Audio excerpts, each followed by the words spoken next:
It's a very low barrier to get into the Gronk Squad. That's crazy. We've committed to do the Daily Talk Show for 10 years. Hi guys. Hi guys. Put it in the calendar. Put that one in. I'd just like to check the temperature in the room. I told you my squeegee story. It is outrageous. Come on, let's go. It's the Daily Talk Show episode 1012. What is happening? What day is it? I don't know where I am. It is Thursday. Fuck, the week has flown, hasn't it? Yeah. It's gone. One thing when you read shit and you get a bit spooked, not spooked, but you just start having an out of body experience, realizing how irrelevant you are in the scheme of the universe. When you don't have a podcast, you mean? Is that what you're talking about? Yeah, exactly. No. How's this for a headline? NASA spacecraft Voyager 1 detects persistent hum beyond our solar system. Have you heard this shit? Soundos would hate that. Dude. Fix it in post. It is a frequency that might not be... they may have manipulated the frequency so it can be played back and heard because it is like this... It might be different to our ears, but the spacecraft... So a few things. This spacecraft has been floating. There's no one in it. Don't worry. It got launched in 1977. They thought this thing was going to last 4 or 5 years. It was built to last 4 or 5 years. Yeah. It's fucking still there 43 years ago. And it's the opposite of the Daily Talk Show. This thing's got fucking stamina, dude. Yeah. It has gone beyond the solar system. So it took 20 years or something to get to the other side of the solar system. How are they have they got point to point? How are they communicating with the rocket? I think they have a good NBN connection. I don't know. It's some satellite. This is what blows my mind. How do we not know some things? How can't we cure cancer? But we can send a fucking spaceship to the other side of the solar system and the technology lasts 43 years and we're still picking up signals that it's sending back to us. Have you ever thought because I saw the headline, I was like, to be honest, if an astronaut said, oh yeah, there's a hum in space and it wasn't a headline, I wouldn't bat an eyelid. Does it mean anything to you about the hum thing? Just that it just has more questions than anything. Yeah. Where's it coming from? How's it created? Is that you on the microphone? Yeah, sorry. You just no, you're okay. Who is creating it? And is it an alien? Or is it some other species? It's crazy, dude. Yeah. Yeah, when you start looking at that type of content, it can definitely play with your mind a little bit. Yeah, I don't mind it though, because it then is like, what does it all mean? Yeah, what's the experience here? What do you... Last night I was playing hard with Bodhi. What does that mean? We were just immersed in play. And the thing about children is that they want to play a lot. A lot of kids, if you came up to a kid and said, let's go and do play, whatever their thing is. So Bodhi loves cars. He loves, his little imagination. Watch this. Or some kid might go outside or playing fucking a board game or something. But they're very in the moment with it. I was thinking, the opposite of adults. I watch myself, and I'm not, and I have in the past been playing, but not in the play. Who's that guy? Remember we were hearing about him? He's like this. He'd written some self-help book or something. He's like, he does play hours of focused play with his kid. Who was that? I think this was on the podcast early days. We were talking about it. There's a guy, Charlie Hohen, I think. And that's not Charlie Hunnam, who Jess loves. No? Charlie. He used to be the assistant for Tim Ferriss. Yeah, maybe. And there's a picture of a kid, I think, with a baseball glove or whatever. It's like a life of play. Yeah, that's like a life of play. It's all about play. But it is. I don't know if it's that one. What I find there's a correlation between things like meditation and anything you do. So this is where the meditation stuff I do is trying to take the practice outside of the formal practice. So the formal practice, sitting on a mat or fucking cushion, whatever, listening. But then outside of that, having the discipline to stop and try and actually point your attention and awareness to something, which you see how it's like as you get older, your mind just starts getting more cluttered. There's more things you're thinking about. Bodhi's not thinking about the hum from the outer space. Yeah. He's not thinking about his podcast finishing up. Yeah. He's just thinking about Hot Wheels. Yeah. It's quite a simple existence. But I think that's the appeal of golf in all seriousness. Like today when I was there, like I had a lesson and it's all about thinking less about and the thing is, if you think about it, what you're doing is you're trying to make good contact with the club head on the ball. Like it's a very simple like talk about a simple existence. It's like, and the thing is, which I think this is very true to my personality. He's like, you're trying too hard to have a good swing, but that's not actually a good, like I'm going up and down and trying to control the club head. And so the idea is that if you imagine the bit of the head of the club, the bottom of the club, you want to get it into the middle with the ball. The counterintuitive thing is that if you try and force it too much, if you try and aim it all up, it doesn't work. But if you can just trust the process of the swing, so the example being, I got a compliment where he said, "Oh, can you just swing the golf club like softball?" Like a baseball swing. And so I do it. And he said, "Oh, have you played?" I said, "I played T-ball." He said, "You can tell." But the idea being that you don't think about, like when it comes to T-ball or baseball or anything like that, you don't think about a bunch of the things that you can get trapped into with golf. With golf, you're like, okay. It's highly technical. Golf is more technical than T-ball. But the interesting thing is that is the misconception of it in regards to it's actually about just getting that swing and it's got like getting too bogged down in, okay, my feet are here, I'm going to put my pressure on here. Yeah. It's actually like, it's like throwing a ball, right? You intuitively know how to throw a ball. But that's from when you're young. If you'd been playing golf since you were, well, actually you have been, but there's some kids that wouldn't think about any of that. Exactly. And they are intuitive. Surfing. I don't think about how I'm going to get myself up to stand up to go when the wave comes. But beginners are probably like 1 beat, 2 beat, hands up. Like all because that sort of shit. You need to go through the paces. Yeah. It's like the podcast. Early days, we were thinking way more about how the structure and how you'd hit it. Like it's amazing we've scripted every episode of this show. We actually have Jess laughed. And this is where that bit I wrote for you. Come in, Jess. Come in. Say the bit that I was wanting. G'day. Sorry about the microphone switch. That's okay. So Jess is typing on her computer and there's a little bit of annoying sound, but it's okay. But you know what? We're shutting the podcast down, so who cares? With that attitude? Yeah. Fuck off. And she criticised me so hard with how I announced it yesterday, by the way. Go on, Jess. What's the line? Yeah, what's the line? You need to deliver it clearly. I don't even know what you guys are talking about. Wasn't listening.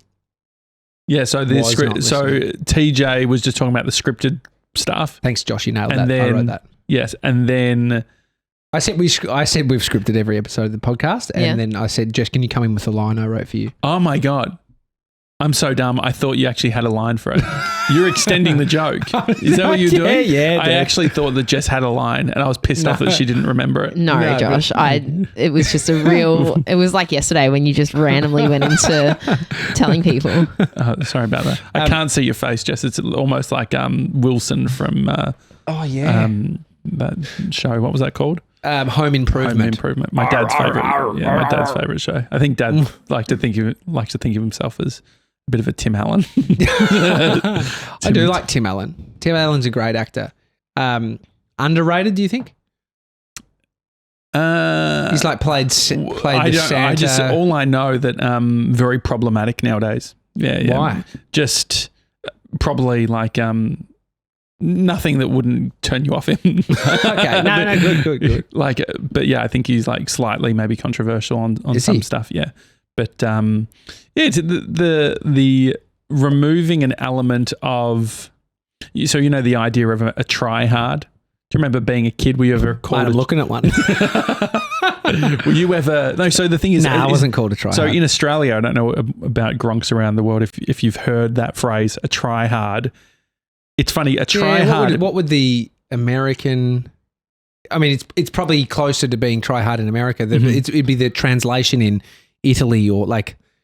Well, it would probably sound heaps nicer, you know? But you really want to... Are you thinking about moving to Italy? I feel like there's a lot of Italian-themed stuff that could be nice. I mean, we're having gnocchi today. Yeah. Jess is making that. I love... if I was to learn a language, it would go Italiano, and then it would go French, and then Spanish. Okay. But is this because Josh didn't ask you yesterday? No, that was what accent I'd want. I'm talking about what language I'd like to... Yeah. What language I'd want to speak. It's good because it sort of ties in nicely with your accent. Yeah. You look Italian as well. Oui. That's French. No, so on the tryhard thing, it's clearly like in Australia, if you say you're a tryhard, it's not a good thing. Is it? Just thinking of tryhards back in the day. What would explain to me? Explain what a tryhard is in your eyes. So I think that if you just look at the phrase versus what it means, I think there's a distinction. So I think a tryhard, culturally, a tryhard is someone who is, I think that here's the details. I think that it's someone that maybe is trying hard optically to look a certain way. Yeah, it's a good distinction. They're trying to project a certain external appearance. They're trying hard to do that. They buy all the gear for the thing, but don't really care about the thing. Yes, but the thing is, it's the optics. It's all when optics. We're a kid, a tryhard was a little bit more. It was more toxic because it was like if you were just giving it a crack, if you're actually just a little bit out there or doing something different, people could call you. I was called a tryhard, and if you think about it, it's like I was trying hard, which I don't think that's what they were. No, I think young kids is the toxic. I know it's toxic, but it's more around like you're a derp. Like there's something else. There's another ingredient beyond the trying hard at something. Maybe it's this. Is it a tryhard someone that is not naturally good at something, but they're giving it a crack? Yeah, which when you paint it like that, it's really sad, isn't it? That young kids are saying that. Do you want to know the real definition? Yeah, I'd love that. A person usually of little talent who tries hard to succeed, especially through imitation, usually to gain fame or popularity. A person who is perceived as putting too much effort into something recreational, such as a game. Yeah. So you guys pretty much nailed it. Yeah, it's interesting because it is nuanced because it could change. It's the optics bit, I think. So the bit that I relate to is, it's the type of person. So I wasn't called a tryhard. But why? I was trying hard. I was trying hard. Fucking at the bowl, dude. Maybe it felt real hard. Maybe it felt more. Maybe you looked more the part of what you were trying to do. So, for instance, it's not nice either way to call people a tryhard. I haven't called someone a tryhard. It's a real sort of immature dig, isn't it? Fucking tryhard. Yeah. If you're trying hard with the podcast, good. That's actually a positive. Try hard. Try harder. You've had a whole day, or like 18 hours or whatever since our episode, so you should be fully 18 hours or something like that. So you should sort of reconcile all your thoughts, know exactly how you feel. Any changes or think like the beauty? This is what I love specifically about this format, and why I think we gravitated to it so much is we say something one day, then we think about it in the evening. And then we come back the next day and we're like, oh, I actually don't believe that anymore. Or here's more context. Well, you're totally right. Nothing I don't believe from yesterday. But we have in the past done that. You believe one thing. Tomorrow I might want to learn Spanish as my first language because it might just be more applicable if I wanted to move to Mexico. You know, there's lots more integration with Spanish than Italian. No offense to the Italians. Love it. Lovely comments. Thank you for all the comments on Instagram. And so when you see the celebration happening, I think a lot of people who might be in the comments might not listen to the show. It's like there's a different audience. Why do you say that? Because I think some of them aren't, tapped in all the time. They might have been there for the journey, and that's what they're there for. Yeah. What you realize is people are there for the journey beyond necessarily the thing. So the podcast. Yeah. So they may have once listened, but then they just dig the mission, and then they're supporters of the mission. Not saying any judgment to that, but it's nice to see people we've never heard of before, or people like you don't know who have been listening. So there's that. There's the people who I probably know aren't listening, but as supporters, and that's awesome because that's a part of the pie. People who I don't know that have been listening but haven't been commenting, that say, well done. And so that is nice seeing that love. Yeah. On YouTube as well, some lovely comments on YouTube. Especially YouTube, the people that you don't know, because a lot of people don't comment. A lot of people are passive listeners or viewers, especially on YouTube. Yeah. So it's really lovely. Thank you. If someone came to you today, it's a terrible time for it, but they said, mate, I'm thinking about starting a podcast. Yeah. What would you say? Go for it. Yeah, fuck yeah. Any words of wisdom at this point? Or sort of insight, like you've done over 1,000 episodes? Just even top level, like what's intuitively, where do you go? Start. Yeah. I mean, how many conversations have you had about starting the podcast? If you have been talking about it for a while, it's probably a good time to get it going. Yeah. You don't have to be ready. Don't feel like what you're going to put out the first day, the 100th episode, will be what it will be like in the future. It's a journey, and people might not listen. And so it reminds me, Scooter Derrick's got a great studio, Castaway Studios, does podcasts and stuff, and he gets a lot of people coming in saying they want to do a podcast. And he said that the other day someone said, a mate and I want to start a podcast. We don't think we're going to be Joe Rogan or anything. And Scooter's like, I know. I figured. Most people aren't going to be Joe Rogan. Yeah. But maybe they need to say that. Maybe they're saying that because there's a pressure that inside that they think that they have to end up somewhere like Joe Rogan. It doesn't. Everyone's on their own trip. And so, but you don't know what that is until you do your own thing. Something might really work. And there's a bunch of, like, the thing about Joe Rogan that is great is that he actually talks about how that show wasn't what he thought it was going to become. He did it with his mate. Like it was early. He was a very early adopter of that stuff in respects to, like, looking at their video setup years ago. Like, that was harder back then. That wasn't like now you can use your laptop and plug in a microphone and have video of you and someone pretty easily. Yeah. Like, that was harder back then. And so he pushed through. What about, like, you will get a reward if you push through over the years. Something will happen. What is that something? Don't know. What do you think most people's biggest fear is with podcasting? I don't know what to say. Yeah. I've got nothing to say. Well, maybe that's true, but you won't find out unless you do it. And the biggest fear is, who am I doing it with? How do I do it? I can't do it by myself. Like, these are all beliefs. There's probably someone thinking, I can only do it by myself. I couldn't do it with somebody else. And so, yeah. Do you have a different perspective on failure, do you think, from before we started to today? Not really. Because I've failed plenty of times.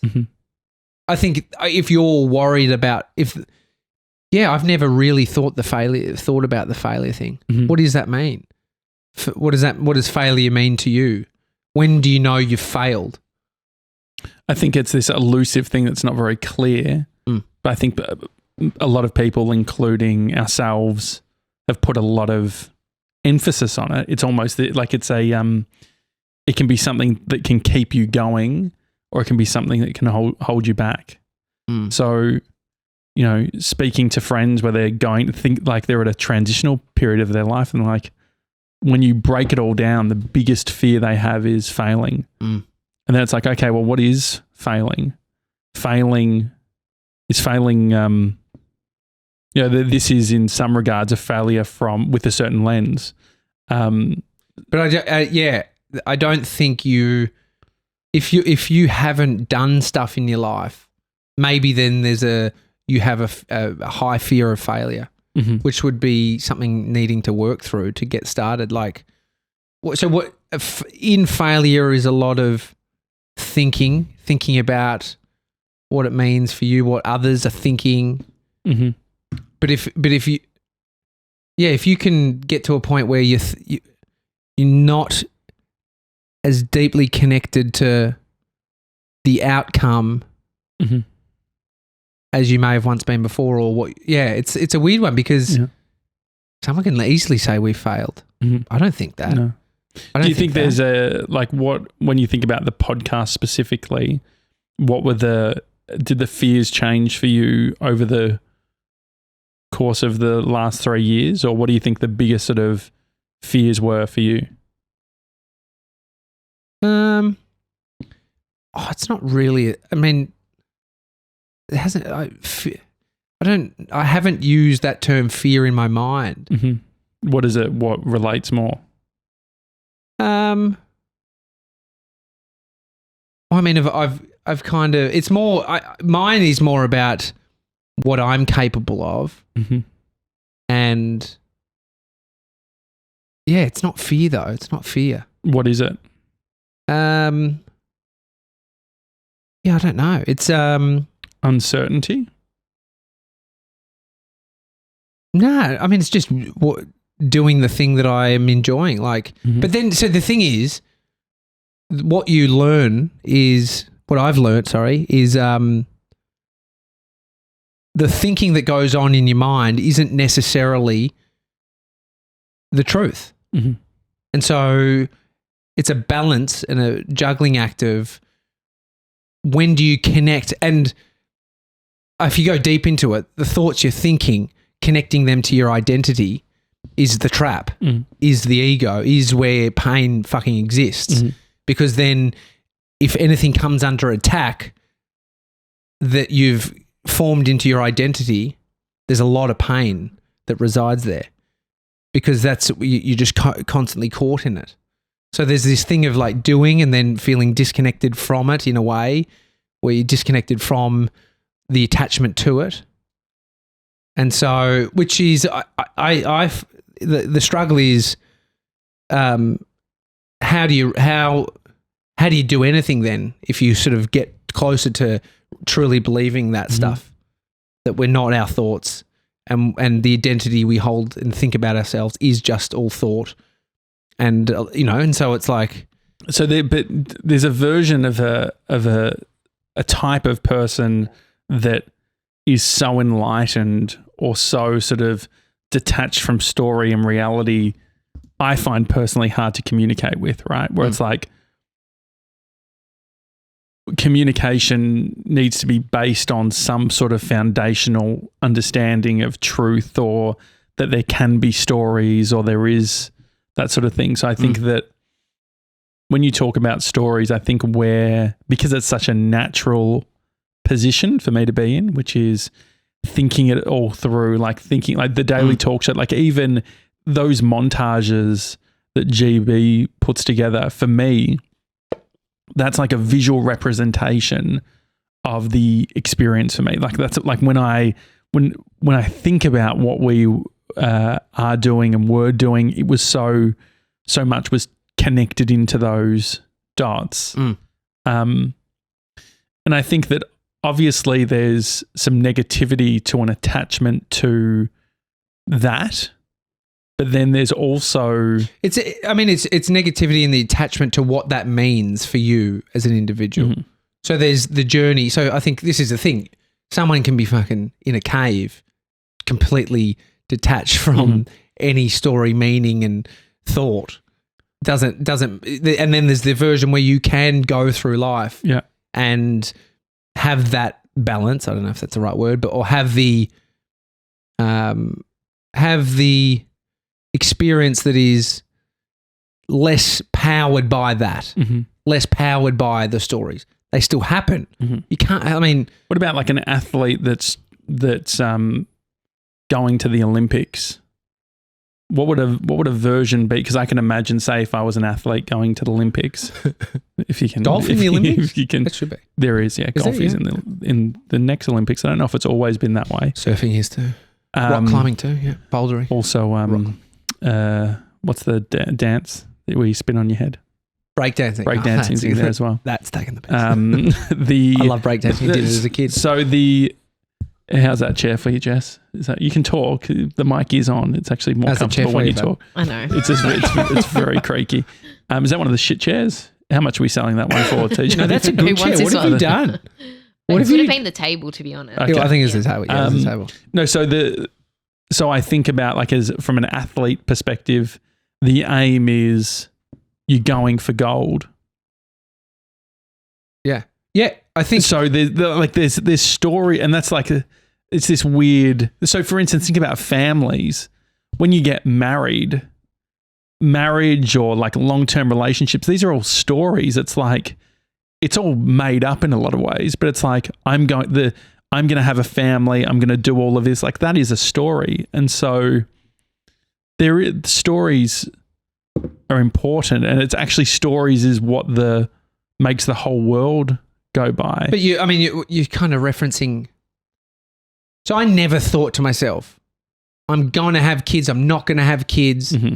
I just didn't really touch it. I was like, I didn't have too much connection to either. Mm-hmm. And so the story happens and unfolds with how life unfolds. The athlete thing, there is huge advantage to being captured by ego, identification with your narrative, your thought, to achieving. Look at some of the most, if the metric is gold, if the metric is success, money, there are some maniacs in this world that at all costs, Yeah. And so what's life for then? Like, what is life like? What is it for you, do you think?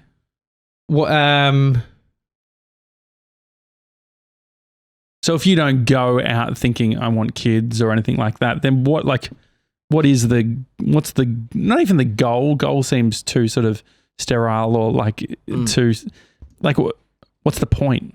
Yeah. I mean, what is the point? Do you have any thoughts? The point. What's the point for you? Like, just it's so hard to speak for anyone else. Like, what's the? I'm not getting dark on you, but what is the point? No, but because for me, I take so much in the story of this. Like, and you've seen the positives and the negative side from me of the story of we're going to do this and this, and it's like that and that, and it's like that's served us. It hasn't served us. But the reason I ask is because I want to understand or get that perspective. The operating system for me, that just to have everything based in a story is so strong. That's like it's so like. But that is it. So the thing is, so for instance, when we've spoken and you're like, I haven't worked out exactly what after post show, post all this stuff looks like. My thing is, I'm like, he's not ready to tell us his story, like what he wants to do yet. But it's like the weirdness is that I can't like my operating system. Yeah. But I understand that's my flaw. I just assume that's like, you're not like, but you're not telling me because it's like, how can you possibly? But I understand that's ridiculous. But that's because I'm like, I can't like, so the idea of like all that stuff, like the kid stuff, I think is a good example because it's like there's that version of just like like it wasn't really a plan, it just happened and that was a thing and all that sort of thing, which I think is it's just so foreign. So I want to talk less. I want to understand like what do you think that is? Has that always been? Do you think you've always operated from that place? Yeah, I think I probably look out. I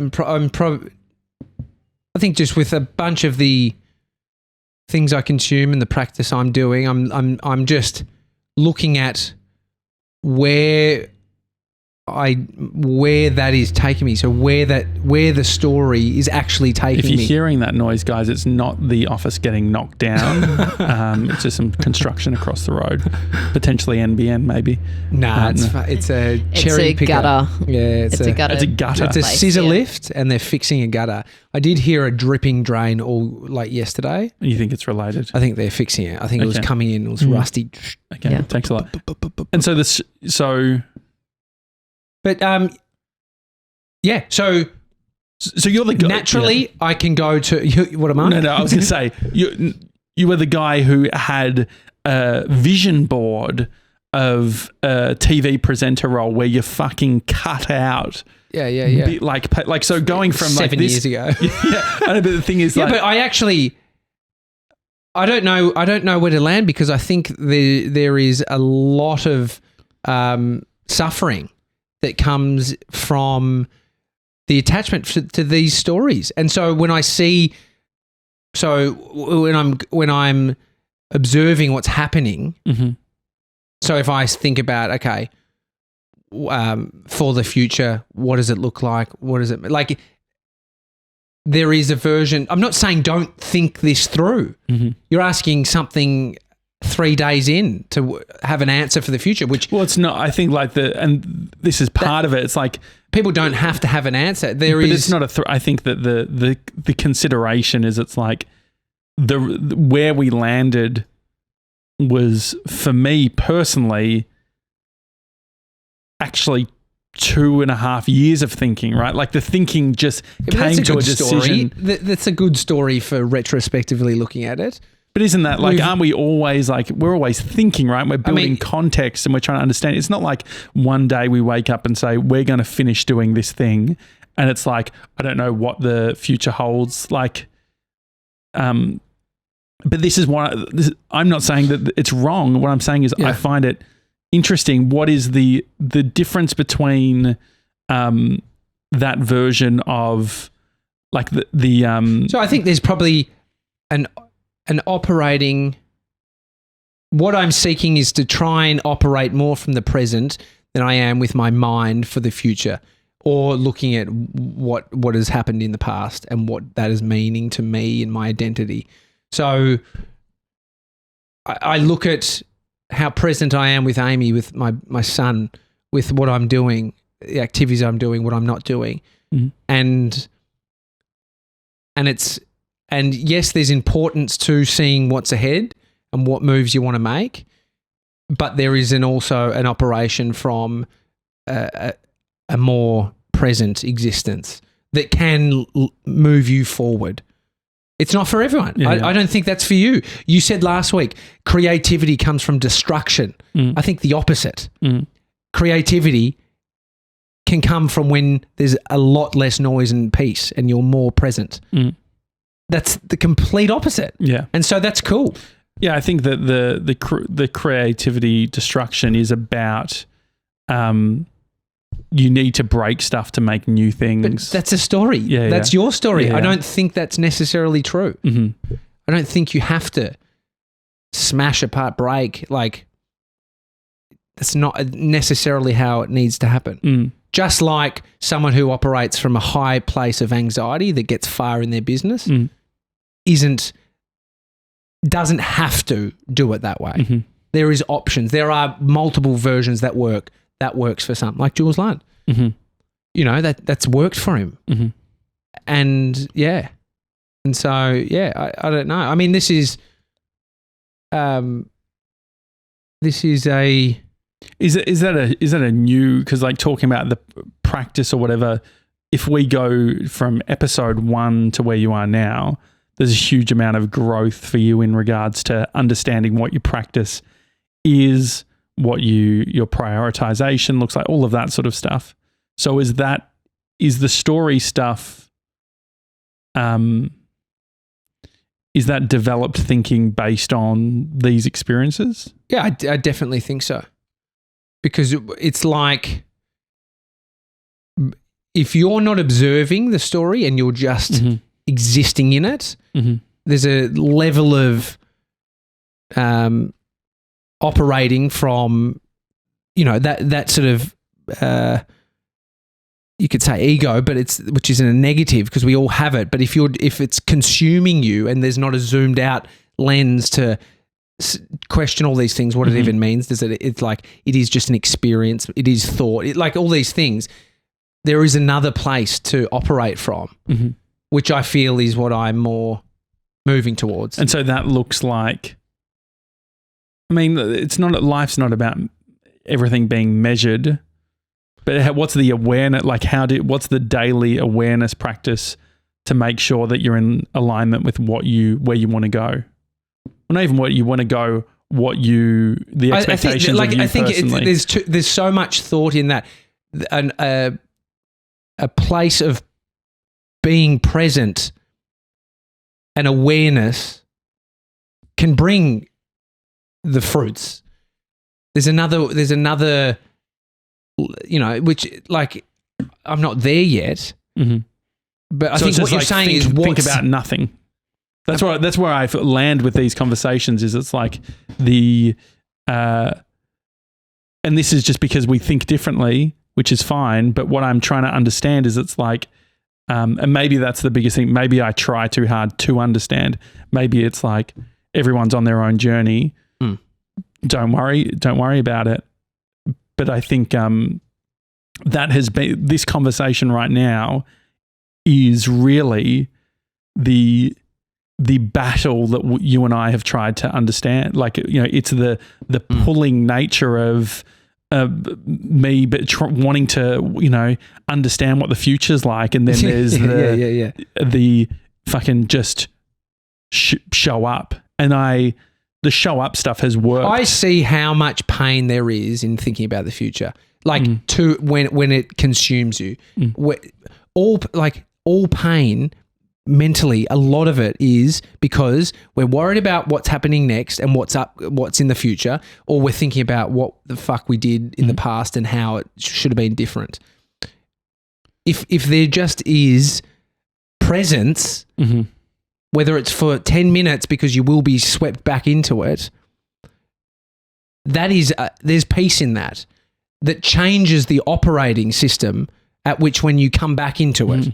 And it de-energizes a lot of the connection to the stories and the identity. That's the practice. I'm not saying I fucking do it perfectly, but that's my goal for the moment. So using that, which makes me a better father, a better husband, a better business partner, like all these things.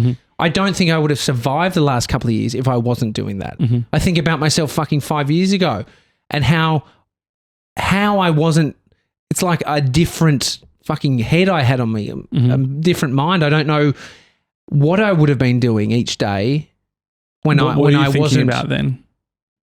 Vision boards, fucking what I'm doing, what I'm probably looking like. All these things that are just if you can't break the spell of the thought, you are the thinking, and that is your identity. And that is operating from a place of ego. Like that's it swallowing you all up. And I've done a lot of that in my life. And I see the trappings of it. I see the dangers of it. And I see the other side to another way of operating that is much more peaceful and feels like achievement. How do you make decisions if you're not thinking about the future? Well, I'm not saying you don't ever think about these things. So what's the distinction? Don't live in the future. So then not living in the future, like I think that it's a painful existence living in the future when you are only ever in this moment now. Like how like, and so for me, I lived in the future based on, so if, for us, we were in a position where it felt like we hadn't worked it all out yet, right? Which you never work it all out. But the thinking around the future is, what are the things that we can do? It's not about like, I can't fucking wait until it's what can we do now to move things in a position that helps you in the future? Like if you go to buy a house, for instance, there is a day where you are buying a house, or there's heaps of things that you do where it doesn't serve you right now, but it will serve you in the future. And so that's what I'm trying to work out is I think that what you're describing with the vision board stuff, that's one extreme of, you know, what that meant for you. But I think that there is a version in between where you are now and where you were, which is stories are powerful connectors and a way of synthesizing this fucked up world. Like being able, like, I think that the criticism, which is fair on me, is that optimism bias, or like my ability to have a shit situation and be like, create a good story out of it. And if story then impacts.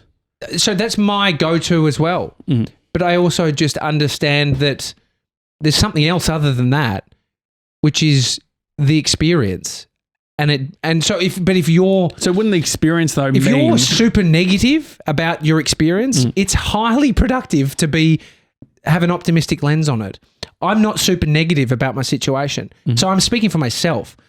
I understand if I wanted to start carving this positive story right now about everything in the future, that is cool too. But I'm okay because I'm not over here suffering in my situation. Do you not feel like, because I don't feel like I need to at this moment. That's why I think that what I always find interesting is it's like, it does feel like it is, like, which is also completely fine. Like, it doesn't feel great, or it's like it's not, like, there is suffering involved. And so, like, I think that's the bit that I struggle with, because it's like you can't have friends helping you or talking and that sort of thing. If you're like, with that sort of, like, you're like, we're both suffering with the change, which is fine, but the yelling louder. You might be like, I'm not. Well, I don't think. And so this is the thing. I think that, like, I'm suffering. So there's more of there's an intensity to you at the moment with the changes that are happening, which makes sense. And I would be showing it in other ways too. But I think that bringing that energy and saying there's no suffering, it's all good. I'm asking you, is there suffering? Yeah, I think that. Oh, I don't know. I can't answer that for you. That's what you're saying when you're saying there's suffering. You're speaking for yourself. Well, so what I'm seeing is a mate who doesn't want to talk. But hang on, this is you projecting your thinking onto me. I'm saying how you're making me feel, which is you, exactly. Not me. And so the thing is that, like, when you are in existence in a partnership, but that has been like that in its essence has been about a lot of this podcast, like the effects that it is on you, but from external people that aren't you. Which, so you're saying you have no control over a situation to other people? Well, I'm saying that's what you do. You do have control when other people are feeling a certain way. It doesn't have to fucking sweep kick you under that you're then gone based on someone else. But I think the thing is, so this is where I don't think I would have survived the last couple of years if I'd had that approach in this relationship and this environment. Yeah, because that's where you can't. Like, you can't if external people are the problem and the thing that rattles you. There's another version to that. I think that we are all living beings that are trying to work out what life is. Of course, but that's what, like, this is no judgment. There's just two operating systems that are different. But and so the thing is, you're not understanding, which you don't need to. But then but when you layer it, like, you're suffering over there. Well, so the thing is, because I can't understand how you not thinking about the future. Are you okay? Yeah, I'm okay. And so I think that's like, I think the hard bit is, and this is the hardest bit to reconcile, is it's like when you have friends or and you feel like you're feeling an energy, or you're feeling like things aren't okay, and And we've had tougher times mentally than this. Yeah, and so this is where I think people, when it's like you stop something, it's like people see and say, "Are you okay?" Like, you know, there are. Is there an element though that could just be, so if someone at the service station asks, "How are you?" You don't need to give them the full spiel. Good, thanks, Mark. Yeah. Is there an element where I take it down to, like, because spending 2 or 3 years, like, or 4 years, when you consider outside of the Daily Talk Show, we've spent a lot of time together. We've spent a lot of and it's I think that this is such an. I don't know where I land with it. I think that, like, because you're looking at how you operate and I operate, and there's the clash of I'm not doing it like you because, and then that doesn't make sense for you, and it doesn't make sense for me how you like why you would approach something like that, and so that's where it's. How do you have productive conversation? Like, so when individuals impact other individuals, when you're part of a team or partnership or relationship or a marriage. Manage the stories you're telling yourself, manage how you're connecting dots, how you're self-managing, how you're taking care of yourself. Like, that's all you have. That's all you have. And so there's the self-management, and then there's like communicating for the purpose of progress. Where does that, because I understand that it's not about having these crazy outcomes or to change anyone or to do all that sort of thing. But there is when you're coexisting, you co-collaborate, when you're doing all of this sort of stuff, co-creating, I feel like and you and I both agree that I feel the room, I feel how the people in the room are feeling. And the thing is that I think that the feedback is that I shouldn't allow that to negatively impact me. And I just don't think that I can ever get to that point. If I think you can, dude. I think you totally can. I don't think I ever want to be there, because I think that for me, that's cool. That's where relationships, where empathy, where... I don't think it is, though. I totally think there's a complete other operating system that exists. What is it? Just not having it toughen up. Not at all. Not at all. Why? There's nothing about toughening up. It's nothing about toughening up. Then how would you describe it? It's not an attack on your identity. It's not an attack to Josh as an existing thing when other people are. Like, there's empathy. Not what I'm saying. So I think that's where it gets missed, is like, I'm not saying, hey, like there's certain people that will say, what have I done wrong? They'll just keep saying, like, I feel like I've done, and that's more annoying than the fuck. It's like, mate, you haven't done anything wrong. I'm just in a shit mood, but you're actually pissing me off now. I'm not saying that. It's purely like friend to friend, business partner to business partner. How do you communicate? And I think that what I really want out of all of this, and I've got to have a detachment, because it's like, I can't tell you or expect for you to communicate the way that I want to be communicated to, but just, I would love the tools and understanding to how to. So it might not be saying, are you okay? You see it's two operating systems coexisting. I'm like, the dots don't need to be connected. Like, this is the opposite of what you do. So those tools aren't natural. The ask is too big for a lot of those things. And so that's really, really hard. And it's the success of this podcast, has been based on the differences a lot of the time. And I think that's what's made it. Yeah, exactly. And so, but you don't need to be more like me. I don't need to be more like you. It's like, but that's not our job it's not your job to fucking change me. It's not my job to change you. And so there are different operating. And so, is there a possible tool kit to to make it less painful for two individuals that are so different to communicate and to understand and to empathize? I mean, I don't have an answer. Mm-hmm. I don't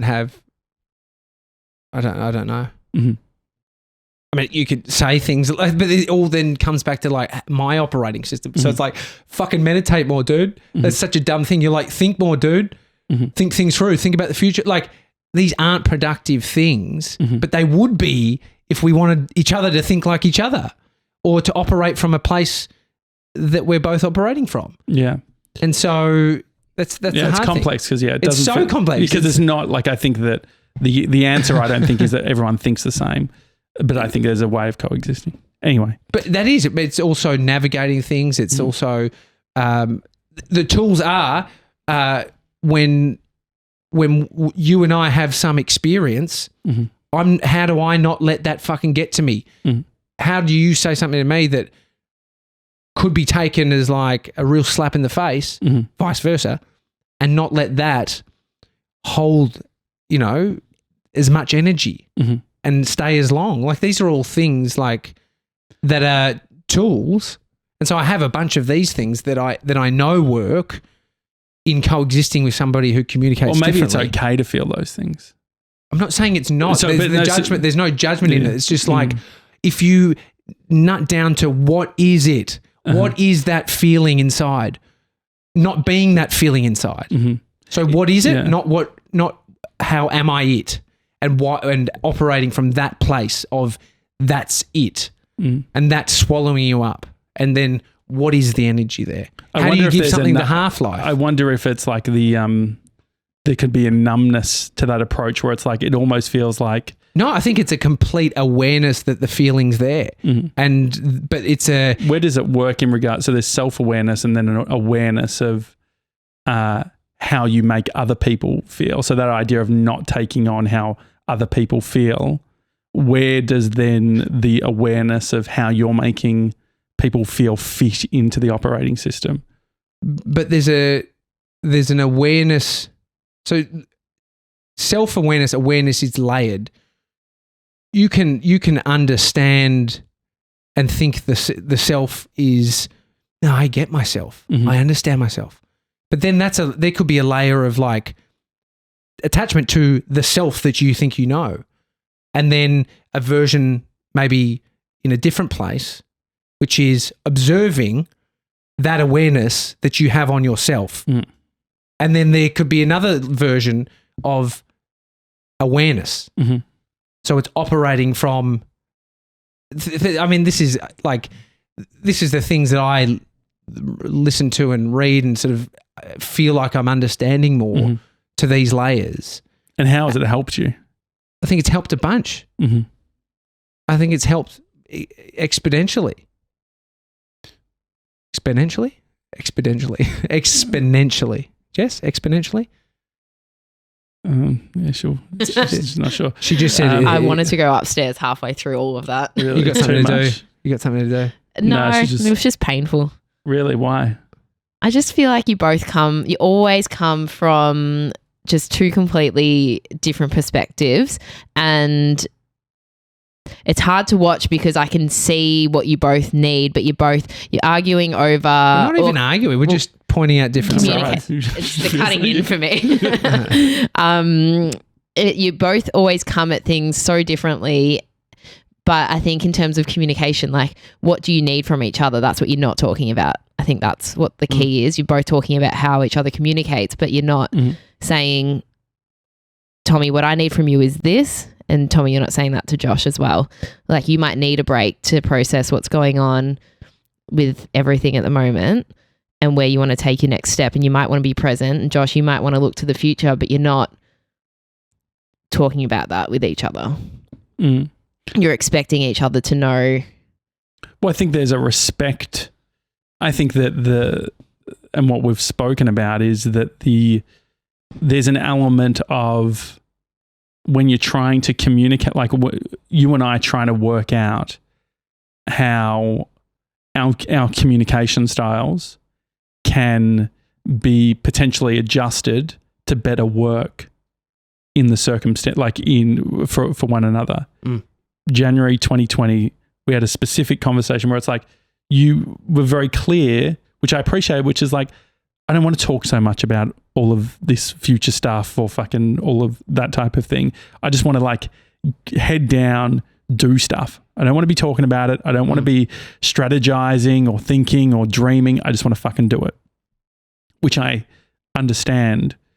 But there was also the other version from episode 100 to 500 where it was all about that. It was, where could it go? What could we be doing? It's slightly sort of threaded with no context of where it had come from. Mm-hmm. So too much going round in circles, wasting hours talking about stuff where there is a point to which it can be productive and a point to which it can be counterproductive. And if the suffering is coming from way too much, then it's like, see, this is the thing. Don't get me wrong. There's a place to think about the future. There's a place to write goals. There's all of that.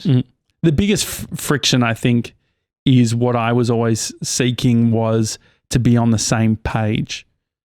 Not to necessarily think the same way or to want the same things, but to be on the same page of where we were headed. And I think that is hard with how we both communicate. Do you think that's fair? Not really. But that doesn't matter. Because I think there's so many times where it literally is simplified down to what we talked about earlier. But then there's so much like, how's it not on the same page for a bunch of the time? That's how we've kept it going. And so but it's just how you thread it, how your mind connects the dots and why it isn't on the same page, all this stuff. And so, Jess, your feedback on us. But that's true. That's a good piece of feedback. And so what does that look like for you then? What do you need from me? To finish up the show today. Yeah. And I think that's the thing. It's the default normally is not now. Let's not talk about that now. No, but this is like painting me in this person that doesn't talk, hasn't talked. All we've fucking done for the last years and years is talked. So that which it doesn't fit, which is how we're so different, because it feels like like there's definitely less that we've been able to do. But I understand what you're saying, Jess. I mean, an observation of mine since working here has always been that we talk a lot, but we never resolve a lot. I think that's the way. And that's the same page thing. That's on the same page. So we can talk a lot, and then you can talk a lot and not really be painting what is needing to be resolved. Because there's a version which is like, this is what I want to do, but if the other business partner is not completely on board or not sure, or if it's like this, and the thing is that but that hasn't been the case. Yeah, I think that I think there's